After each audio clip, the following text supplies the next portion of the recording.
ಸಾಲಿ ಕಲಿಸಿ ಮಗನ ಬಟ್ಟಿ ಶಾಲೆ ಎಲ್ಲವನ್ನು ಉಪಜೀವನ ಮಾಡೋದ್ರ ಜೊತೆಗೆ ತನ್ನ ಹೊಟ್ಟಿನ ತುಂಬಿಸ್ಕೋತಿದ್ಲು.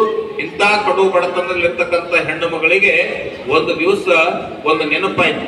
ಏನಂತ ತಿಳ್ಕೊಂಡು ಕೇಳಿದ್ರೆ, ಇವತ್ತು ನನ್ನ ಮಗನ ಹುಟ್ಟು ಹಬ್ಬ ಅದ ಅಂತ ನೆನಪಾಯ್ತೈತಿ.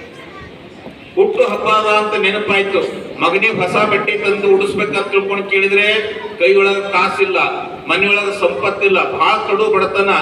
10 ಮನೆ ಮುಸುರಿಗಳು ಬಂದು ಉಣುವಂತ ಹೆಣ್ಮಗಳು ಮಗನ ಬಗ್ಗೆ ಕನಸೇನ್ ಕಟ್ಕೊಂಡಿದ್ಲಲ್ಲ, ಈ ನನ್ನ ಮಗನಿಗೆ ಬಹಳ ದೊಡ್ಡ ಶಾಣೆ ಮಾಡ್ಬೇಕಂತ ತಿಳ್ಕೊಂಡು ಅವಾಗ ಮಗನಿಗೆ ಏನ್ ಮಾಡ್ತಾಳ ಅಂತ ತಿಳ್ಕೊಂಡು ಕೇಳಿದ್ರೆ, ಒಂದಿಷ್ಟು ಎಣ್ಣೆ ಹಚ್ಚಿ ಸ್ನಾನ ಮಾಡಿ ಅದೇ ಹಳಿ ಬಟ್ಟೆಗಳನ್ನು ಹಾಕಿ ಥಾಮಸ್ ಅಲ್ವಾ ಎಡಿಸನ್ ಹತ್ರ ಕರ್ಕೊಂಡು ಹೋಗ್ತಾಳ.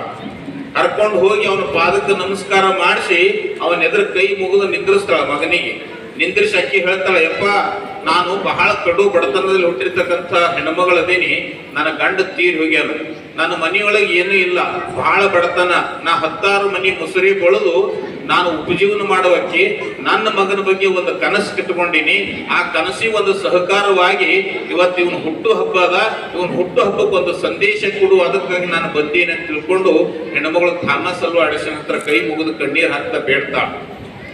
ಅವಾಗ ಥಾಮಸ್ ಅಲ್ವಾ ಎಡಿಸನ್ರು ಎದುರು ಕೈ ಮುಕ್ಕೊಂಡು ನಿಂತಿರ್ತಕ್ಕಂಥ ವಿದ್ಯಾರ್ಥಿಯನ್ನ ಕರೆದು ಹೇಳ್ತಾರ, ನೋಡಪ್ಪ ನಿಮ್ಮವ್ವ ಕಡು ಬಡತನದೊಳಗೆ ನಿನ್ನ ಓದಿಸಿ ಒಂದು ಮೂರ್ತಿ ಮಾಡ್ಬೇಕಂತ ತಿಳ್ಕೊಂಡು ಆಕೆಯನ್ನು ಕನಸು ಕಟ್ಕೊಂಡಳಲ್ಲ, ಆಕಿನ ಕನಸು ಸಹಕಾರ ಆಗ್ಬೇಕಾಗಿತ್ತು ಅಂತ ತಿಳ್ಕೊಂಡು ಕೇಳಿದ್ರೆ, ಇವತ್ತು ನಿನ್ನ ಜನ್ಮದಿನ ಅದ, ಇವತ್ತು ಜನ್ಮದಿನ ಅಂತ ನಾವು ಒಂದು ಸಂದೇಶ ಕೇಳಕ್ ಬಂದಾಳ, ನಾವೊಂದು ಸಂದೇಶ ಕೊಡ್ತೀನಿ, ಆ ಸಂದೇಶ ತಕ್ಕಂಗ ನೀವು ಹೋದೆ ಅಂತ ತಿಳ್ಕೊಂಡು ಕೇಳಿದ್ರೆ ಮುಂಬರುವ ಕೆಲವು ವರ್ಷಗಳೊಳಗ ಈ ದೇಶದ ಒಬ್ಬ ದೊಡ್ಡ ತತ್ವಜ್ಞಾನಿ ಆಯ್ತು ಅಂತ ತಿಳ್ಕೊಂಡು ಥಾಮಸ್ ಅಲ್ವಾ ಎಡಿಸನ್ ಮಗನ ತಲೆ ಮ್ಯಾಗ ಕೈ ಇಟ್ಟು ಹೇಳ್ತಾರಂತ, ಈಗ ನೀನು ಓದುವಂತಹ ಸಂದರ್ಭದೊಳಗ ಗಡಿಯಾರದ ಕಡೆ ಕಣ್ಣು ಆಡ್ಸಲಾರ್ದಂಗ ನೋಡು, ಮುಂದೆ ನೀನೊಬ್ಬ ದೊಡ್ಡ ಶಾಣೆ ಆತಿ ಅಂತ ಹೇಳಿದ್ರಂತವ್. ಎಂತ ಸಂದೇಶ ಅದ ನೋಡ್ರಿ, ಎಷ್ಟು ಸಂದೇಶ ಅದ, ಎಷ್ಟು ಸಂಕ್ಷಿಪ್ತವಾಗಿರ್ತಕ್ಕಂಥ ಸಂದೇಶ ಅಂತಂದ್ರೆ, ಕೈಯೊಳಗ ಒಬ್ಬ ಮನುಷ್ಯ ಗಡಿ ಕಟ್ಕೊಂಡು ಅಂತ ತಿಳ್ಕೊಂಡು ಕೇಳಿದ್ರೆ ಅವನ ಕಣ್ಣು ಹಗಲೆಲ್ಲ ಎಲ್ಲಿ ಹೋಗ್ತದ ಅಂತ ತಿಳ್ಕೊಂಡು ಕೇಳಿದ್ರೆ ಗಡಿಯಾರ ಕಡೆ ಹೋಗ್ತದ. ಕುಂತಿರ್ತಕ್ಕಂಥ ಸಂದರ್ಭದೊಳಗ ಬೇಜಾರಾಗ್ತದ. ಬಹಳ ಮಂದಿ ಇಲ್ಲೇ ಕೂತಿದ್ರು, ನೀವು ನಿಮ್ಮ ಮಕ್ಕಳದೇ ಒಂದು ಸಾಂಸ್ಕೃತಿಕ ಕಾರ್ಯಕ್ರಮ ಅದ, ಎಷ್ಟು ಮಂದಿ ಮನಸ್ಸು ಕೊಟ್ಟು ಮಾಡಿ ನೋಡ್ಕಿಸಿ ಅವ್ರಿಗೆ ಚಪ್ಪಾಳೆ ತಟ್ಟಿದ್ರು ನೋಡಮ್ಮ, ಹೇಳ್ರಿ ನೋಡೋಣ. ಪುರುಸೊತ್ತಿಗಿಲ್ಲ ನಮಗ, ಯಾಕಂತ ತಿಳ್ಕೊಂಡು ಕೇಳಿದ್ರೆ ನಮ್ಮ ಮನಸ್ಸು ನಮ್ಮ ಬಂಧನದಲ್ಲಿಲ್ಲ. ಮನಸ್ಸು ಒಮ್ಮೆ ಹೊರಗೆ ಹೋಗಂತದ, ಒಮ್ಮೆ ಒಳಗೆ ಹೋಗಂತದ, ಒಂದು ಕುರ್ಚಿ ಮ್ಯಾಗ ಕುಂದ್ರಂತ, ಒಬ್ಬ ಮಕ್ಳಿಗೆ ನೋಡಂತದ, ಒಮ್ಮೆ ಬ್ಯಾಡ್ ಅಂತದ. ಇಂಥದ್ರೊಳಗೆ ನಾವೆಲ್ಲ ಮತ್ತೆ ಮಕ್ಕಳಿಗೆ ನಾವು ಶಾಣೆ ಮಾಡ್ತೀವಿ ಅಂತಂದ್ರೆ ಆಗ್ತೇನಂದ್ರೆ ಆಗಂಗಿಲ್ಲ. ನಮ್ಮ ಮಕ್ಕಳನ್ನ ಶಾಣೆ ಮಾಡ್ಬೇಕಾಗಿತ್ತು ಅಂತ ತಿಳ್ಕೊಂಡು ಕೇಳಿ ಸಂಪತ್ತು ಬೇಕಾಗಿಲ್ಲ, ಅವ್ರಿಗೊಂದು ಒಳ್ಳೇದಾಗಿರ್ತಕ್ಕಂಥ ಸಂಸ್ಕಾರ ಅನ್ನುವಂಥದ್ದು ಬೇಕು. ಬಹುತೇಕ ಸಂಸ್ಕಾರ ಅಂತ ತಿಳ್ಕೊಂಡು ಕೇಳಿದ್ರೆ ನೀವು ಗುರುತಾಗಂಗಿಲ್ಲ.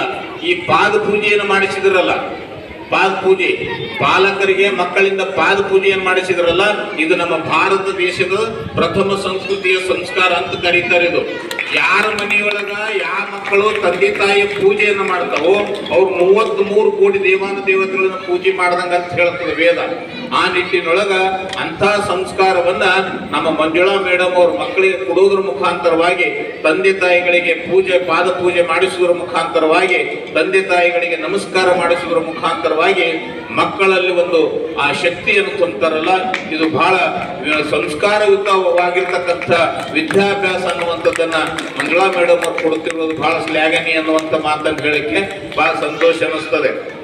ಬಹುತೇಕ ಇದು 6,000 ವಿದ್ಯಾರ್ಥಿಗಳಿರುವಂತ ಸಂಸ್ಥೆಗಳು ಸಿಗುವಂತ ಪಾಠ ಅಲ್ಲಿದು. 6,000 ವಿದ್ಯಾರ್ಥಿಗಳನ್ನ ಇಟ್ಟುಕೊಂಡು 60 ಜನ ಶಿಕ್ಷಕರನ್ನ ಇಟ್ಟುಕೊಂಡು ಅಲ್ಲೇನ್ ಪಾಠ ಕೊಡಿಸುವಂತ ಸಂಸ್ಥೆಯೊಳಗೆ ಇಂಥ ಸಂಸ್ಕಾರ ಸಿಗ್ತದೆ ಅಂತ ತಿಳ್ಕೊಂಡು ಕೇಳಿದ್ರೆ ಅಂತ ಶಾಲೆಯೊಳಗೆ ಸಂಸ್ಕಾರ ಸಿಗಂಗಿಲ್ಲ. ಎಲ್ಲಿ ಸಣ್ಣ ಸಣ್ಣ ಶಾಲೆ ಇರ್ತವೆ ಅಲ್ಲೆಲ್ಲ ಮಕ್ಕಳಿಗೆ ಒಳ್ಳೆ ಸಂಸ್ಕಾರವನ್ನು ಸಿಗ್ತದೆ ಅನ್ನುವಂಥದ್ದನ್ನ ನಾವೆಲ್ಲ ಮಂಜುಳಾ ಮೇಡಮ್ ಅವರ ಸಂಸ್ಥೆ ಮುಖಾಂತರ ತಿಳ್ಕೊಳ್ಬೇಕಾಗಿದೆ. ಅಂಥ ನಿಟ್ಟಿನೊಳಗೆ ಇವತ್ತೆಲ್ಲ ಮಕ್ಕಳು ಬಹಳ ಚಂದಾಗಿ ಅವು ಮುದ್ದು ಮಕ್ಕಳು ಹೆಂಗ ಮಾಡಿದ್ರು ಚಂದ ಕಾಣ್ತದೆ. ನಮಗೆ ಈ ವೇದಿಕೆ ಮೇಲೆ ಬಹಳ ಅದ್ಭುತವಾಗಿರ್ತಕ್ಕಂಥ ತಮ್ಮದೇ ಆಗಿರ್ತಕ್ಕಂಥ ಪ್ರದರ್ಶನ ಮಾಡಿದ್ರು.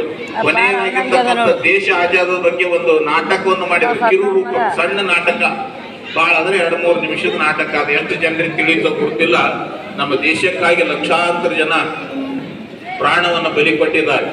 ಈ ಸ್ವಾತಂತ್ರ್ಯ ಸಂಬಂಧ ಬ್ರಿಟಿಷರನ್ನ ನಮ್ಮ ಭಾರತ ಬಿಟ್ಟು ಹೊಡೆದೋಡಿಸ್ಬೇಕಾದ್ರೆ ಎಷ್ಟೋ ಜನ ಮಡಿದು ಹೋಗಿದ್ದಾರೆ, ರಕ್ತಗಾವಲಿ ಹರಿದಿದೆ, ಎಷ್ಟೋ ಸತ್ಯಾಗ್ರಹಗಳಾಗಿವೆ.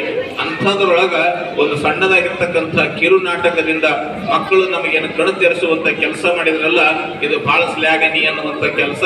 ಅಂಥದ್ರೊಳಗ ಅಂಥವ್ರ ಸಾಲಿನೊಳಗ ಒಬ್ಬ ಮನುಷ್ಯ ಬರ್ತಾನ, ಯಾರಂತ ತಿಳ್ಕೊಂಡು ಕೇಳಿದ್ರೆ ಭಗತ್ ಸಿಂಗ ಅಂತ ತಿಳ್ಕೊಂಡು. ಇಲ್ಲೊಂದು ಪಾತ್ರ ಇತ್ತು, ಒಂದು ಭಗತ್ ಸಿಂಗನ ಪಾತ್ರ. ಭಗತ್ ಸಿಂಗ ಎಷ್ಟೇ ವರ್ಷಕ್ಕೆ ಅವ ದೇಶ ಅಭಿಮಾನ ಇಟ್ಟುಕೊಂಡು ಈ ಒಂದು ಸ್ವಾತಂತ್ರ್ಯಕ್ಕಾಗಿ ಹೋರಾಡಕ್ಕೆ ಶುರು ಮಾಡಿದ ತಿಳ್ಕೊಂಡು ಕೇಳಿದ್ರೆ ಬರೀ 13 ವರ್ಷನ ಇರ್ಲಿಕ್ಕಾಗಿ ಅವನ ದೇಶಕ್ಕಾಗಿ ಹೋರಾಡಕ್ಕೆ ಚಾಲೂ ಮಾಡಿದ ಬ್ರಿಟಿಷರ ವಿರುದ್ಧ. ಅವನಿಗೆ ಮರಣದಂಡನೆ ಆಗುವಂತಹ ಸಂದರ್ಭದಲ್ಲಿ ಅವನಿಗೆ ವಯಸ್ಸು ಎಷ್ಟು ಅಂತ ತಿಳ್ಕೊಂಡು ಕೇಳಿದ್ರೆ ತುಂಬು ಹರೆಯದ ಭಗತ್ ಸಿಂಗ್ 22 ವಯಸ್ಸಿನ ಮಗ. 22 ವಯಸ್ಸಿನ ಮಗ